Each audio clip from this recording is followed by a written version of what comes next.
Week 17, Tuesday. A reading from the homilies of Saint Basil the Great. Sow for yourselves with an eye to righteousness. Imitate the earth, produce fruit like her, so that you will not seem inferior to inanimate matter. For the earth has nourished her crops with no intention of enjoying them herself, but to serve you. But whatever fruit of charity you may produce, you harvest for yourself. For the grace and reward of good works return to those who do them. You have given to the hungry, and what you gave becomes yours, and it returns to you with interest. As the corn which falls upon the earth yields a reward to the sower, so in the same way the bread given to a hungry man will bring you much reward hereafter. Therefore, in your case, let the end of agriculture be the beginning of the heavenly sowing. Sow for yourselves with an eye to righteousness. Now you are going to leave your money behind you here, whether you like it or not. But on the other hand, you will be taking with you to the Lord the credit obtained for your good works.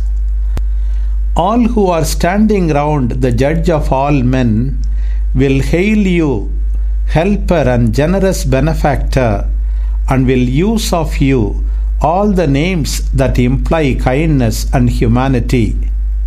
Don't you see those men who lavish their wealth on theatrical shows or boxing and wrestling contests or mimes or shows where men fight with wild beasts, things one would disdain even to look at, and all for short-lived honors, for the shouts and applause of the people?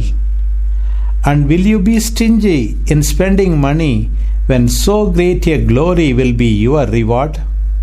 God will give you His approval. The angels will join in praising you. All those who have lived since the foundation of the world will proclaim you blessed. Glory eternal, a crown of righteousness, a heavenly kingdom you will receive as a reward of corruptible things rightly dispensed. You pay no heed to all this, you who despise these good things which are stored up in hope, because you are so wrapped up in the things of the present. Come then, scatter abroad your riches, be liberal and magnanimous in giving to the poor. Let it be said of you too, He has distributed freely, He has given to the poor, His righteousness endures forever. How deeply grateful you ought to be to the generous benefactor! How cheerful you should show yourself!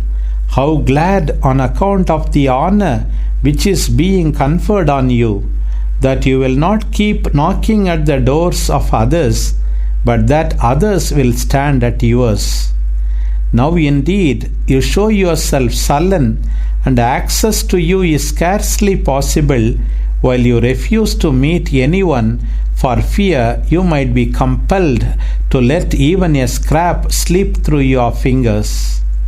You only know one phrase, I am a poor man, I have nothing to give. Yes, you really are a poor man, without riches of any sort, poor in affection, poor in humanity, poor in faith in God, poor in eternal hope.